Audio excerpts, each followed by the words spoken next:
They just want to get a reading on the clock. That's what they're looking for. They're looking for hundredths and tenths of a second, and just trouble. Turn 2.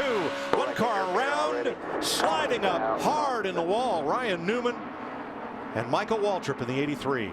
Stop. Oh boy, our worst fears confirmed. Right now, Jimmy Johnson and Chad Canals look like geniuses, and that's exactly one of the reasons why they stay out of that. Usually we get a few laps under our belt, and these cars really get double foul before something like that happens. So curious to see what we've got here. Several cars are involved. Right at the beginning, you've got the 31 car coming up on the 40, the 83. Somehow that 40 checks up. Ooh, yeah. Michael got into the 83 there. Michael got into the back of Newman in the 31, but I'm not sure exactly what all took place there. Yeah, I'd like to maybe go back a little further because the 40 of Reed Sorensen. Well, let's listen to Ryan Newman. I hit the wall to the right front, not very hard, but I did hit it. It enough to move the hood. The 95 or somebody was lost an oil line in front of everybody there. Ah, okay. Think somebody lost an oil line. Yeah, so they saw something that was happening further ahead, and it looked like the 40 bailed out of the throttle, and it's just a domino effect from that point on. It's really hard when you're further back and you're right on somebody's rear bumper to see everybody slowing down. But it's obviously they slowed down. If anybody starts moving around, the 40 car looks like, oh, see, the 40 starts up the hill. I believe the 40 car's lifting because ahead of him, the 95 is spewing oil. I think the 40, I think he may have gotten into oil because it looked like the car started going up the track and he tried to get out of the throttle a little bit. And Michael and Ryan Newman here were too close. If we can get onto an on-board shot here, we might actually see some fluids on some of the windshields. That's usually the first sign that somebody's losing a lot of fluids. Now watch the yellow car, the 95, the third car from your left. Right there, you saw those smoke right there. That's Ty See Dillon. it smoking. And then you see the 40 car back here, a couple of cars back. It gets loose in the oil and heads up the track. One thing I can tell you is Kurt Busch in the 41 car, he can't see anything right now. He's just being covered in oil. Also mentioned, as well as Rico Abreu, and got a problem on Scott Lagasse. Looks like you see the damage on the right side of that truck. He's got into the outside wall. Got to be a tire rub or something like that caused that, wouldn't you think? I would absolutely think so. You know, these trucks have been first time on a racetrack after being put together this winter. You know, maybe a sway bar arm or something, especially on the right front, because the tire will go in so far in these corners. And what a shame to see that happen. Let's take a look at it here.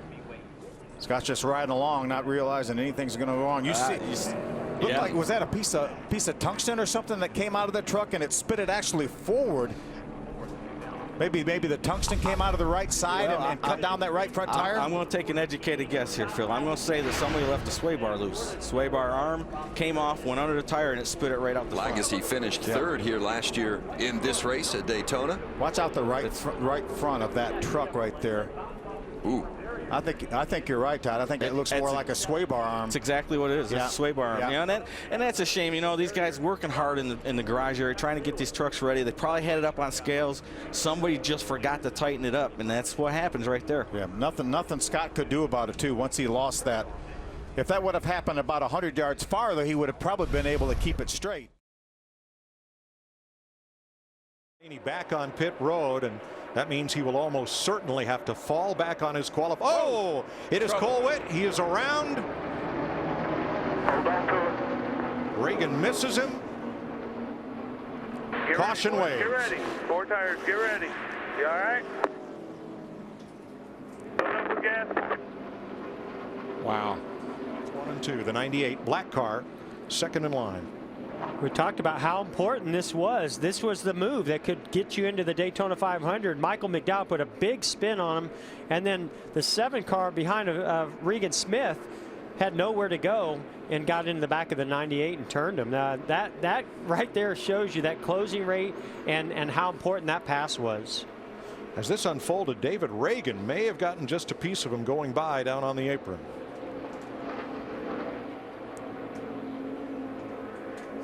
Reagan right there. And we saw Brian Scott got a little bit of damage or contact that sent him spinning also.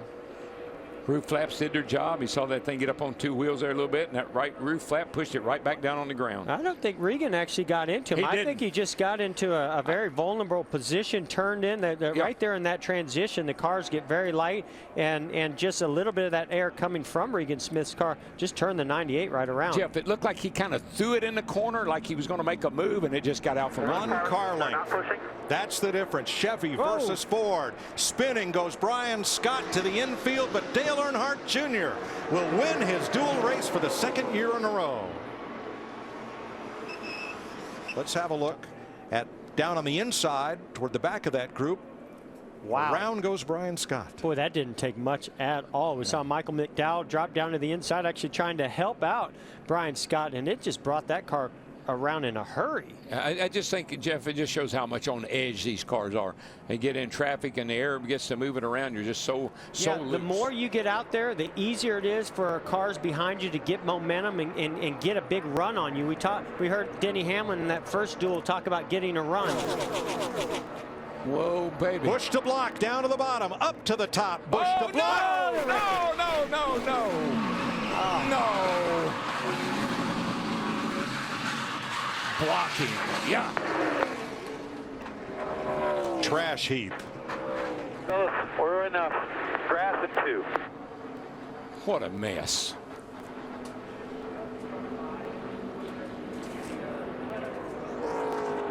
Matt Kenseth. His car pretty well torn up, and they will have to fix it if he's going to retain his outside front row start for the 500. Mike, if they go to a backup car. That's a backup car. That baby's crashed. Now, this is just a sign of how bad everybody wants to win this race. Jamie McMurray, great restrictor plate driver. He gets a good run, but he doesn't quite get there, and then he moves up to block the 48, who has a good run coming on the outside. They make contact, and here's the results of that. Kurt Busch just went right through there in a shower of sparks. Here are the 3 most badly damaged cars, and Danica Patrick as well.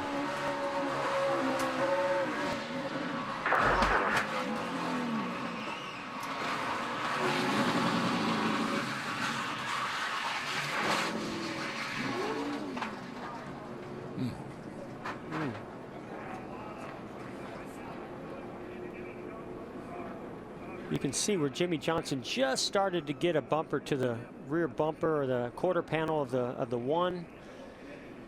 Man, look at that 20 car go up under the back of Martin Truex car. Just lifted it off the ground.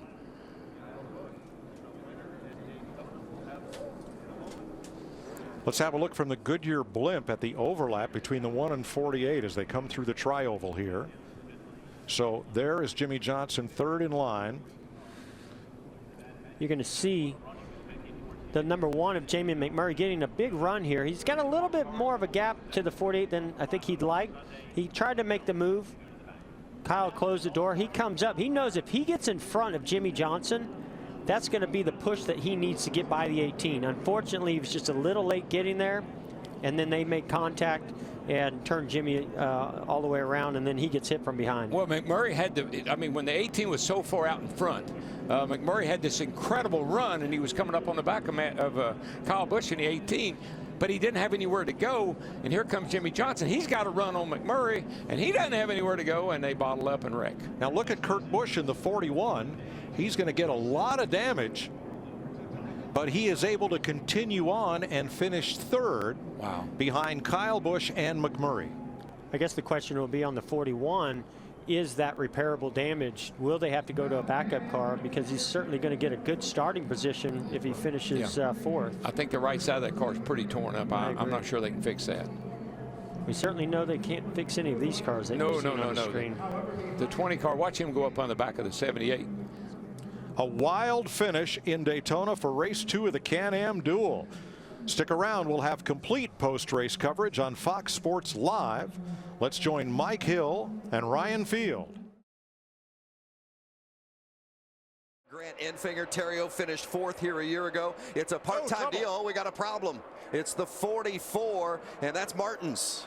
Tommy Joe Martins, that's probably going to be out of caution. There's enough damage to the right side of that truck. Track officials are Taking a look at the racetrack now, seeing if he's losing any debris, but pretty significant contact with the right side of that. Yeah, Tommy Joe is one of those guys that has never been here in the truck. It did Looks have like he cut a tire down, didn't it? Did have a tire issue.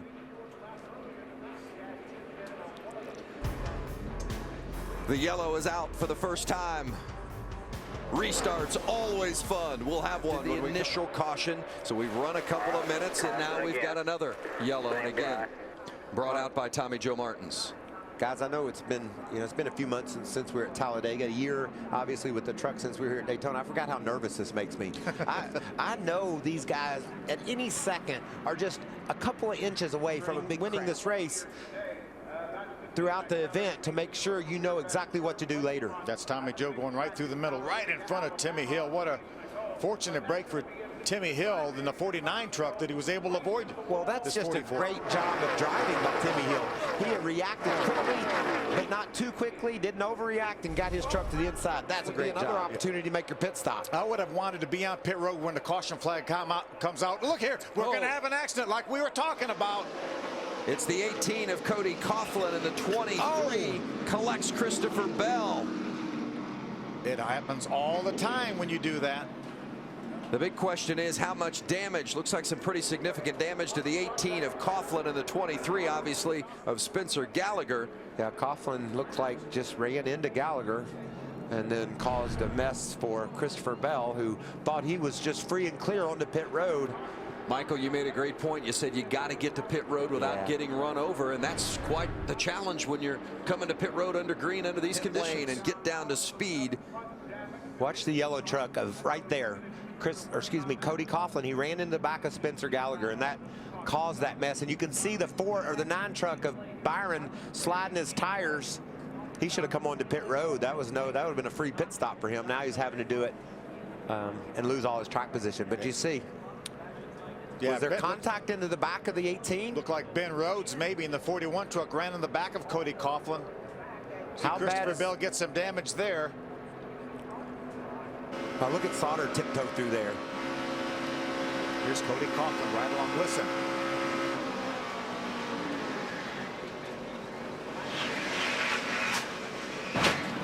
I think there was definitely some contact from the back.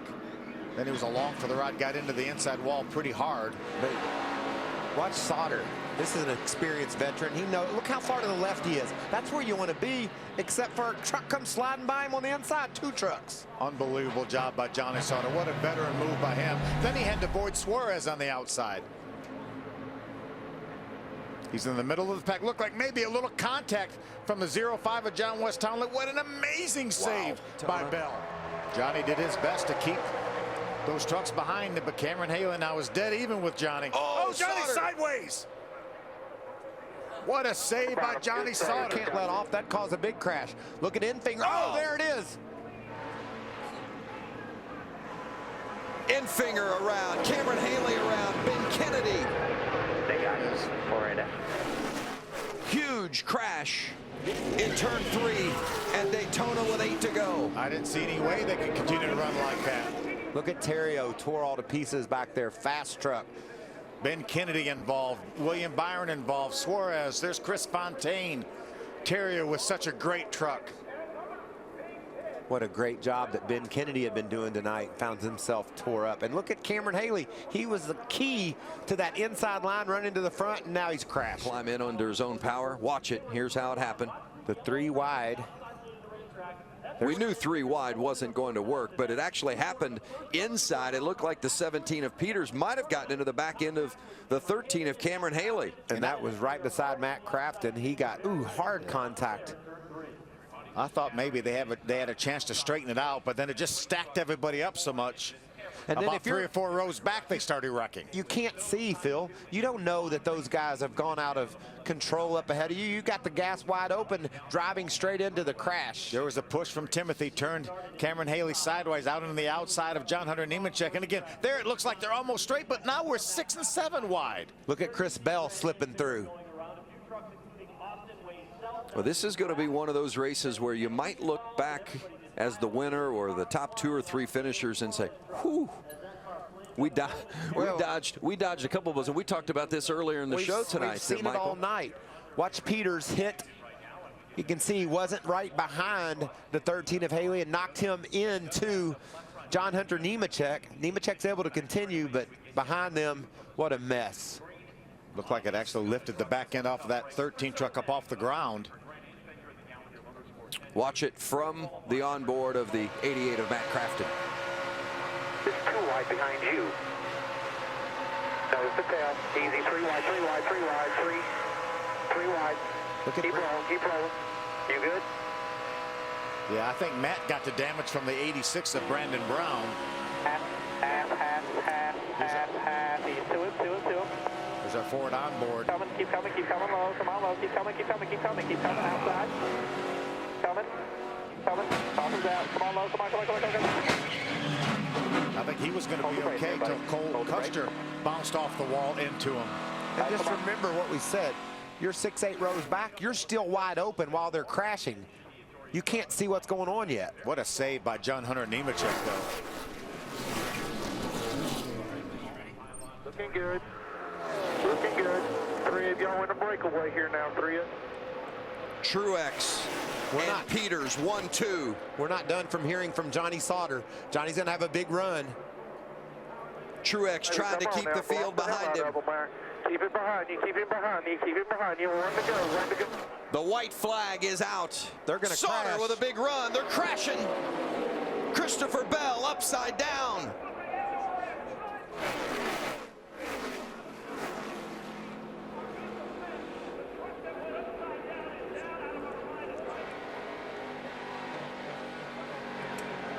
Coming to the checkered flag, but the yellow is out. And Johnny Sauter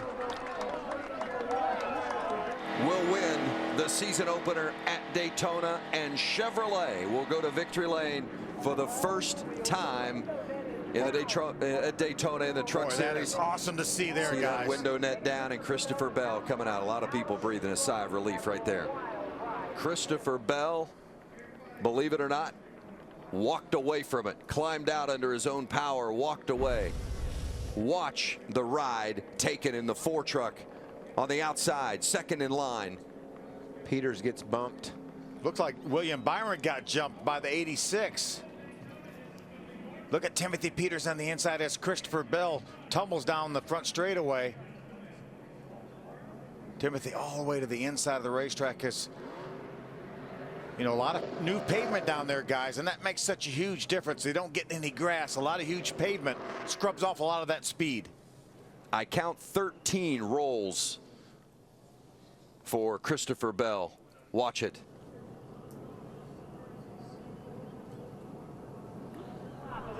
Well, Daniel Hemrick almost went underneath that 4 truck of Christopher Bell.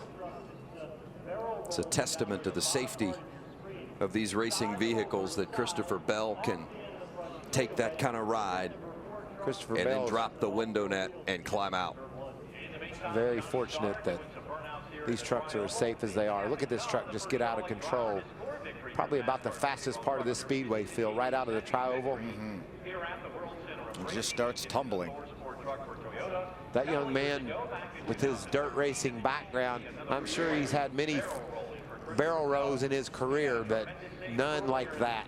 And Michael, I know you've been upside down. I've been upside down like that. The flipping's not that bad, but it's the landing that hurts. And that thing landed about 6 or 8 times pretty hard.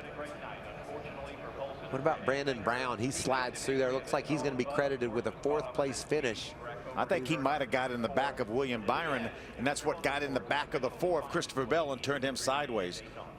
Wow. But we saw, you know, experienced driver like Timothy Peters. Let's watch this view. You coming to reckon, back it up, back it out. Wow, he had to turn hard left to avoid the flipping Christopher Bell. You're right, Phil. All that pavement down there gave those guys options. Watch Timothy Peters second in line on the inside after the contact. That looks a whole lot like the angle that Kyle Busch rode into that inside wall a year ago. But all that pavement and that wall has been relocated. There's safer barrier all in that area there. And just barely nudged that safer barrier.